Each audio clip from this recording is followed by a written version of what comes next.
Hello mga amigo. Saksak mga amigo no, saksak sa iyo tanan no. Saksak amigo. Another tips din no. Another tips ni siya sa mga owner o mga motor pala ani, mga motorsiklo.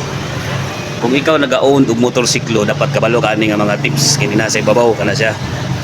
Always gid mo i-check and change oil sa imong unit kay kini sila ginagamit nimo nya ang oil na kadugayan mahili sa mga kuan naman siya dili kay siya pareha gid nga lanot-lanot na gid ba, so change oil juga unya.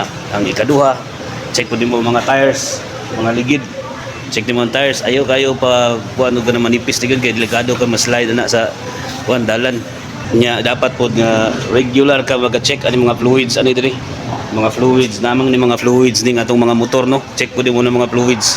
Tapos ang mga lights pud mo, lights mo, signal lights ana, signal lights kini mga ani, signal lights ninyo, brake light, tail lights, i-check po ninyo kay kung wala mo tail light dakpon mo sa LTO ana unya. Kung dili mo sigay imong tail light mabanggaan ka sa kasunod nimo kay wa sa kabalo nga di-brake baka or wala unya. Importante po i-check po nimo imong brake kay kung wa kay brake diretso juga umod ana. So mo na mga simple tips no nga kung naga-own ka og mga motorsiklo sama ani, kung nag-own kay nga na i-check na kana mga tips na ko mo na pinaka the best kayo. Pero kung ikaw wa pa kay motor o utang na, apply na sa motorist, apply na.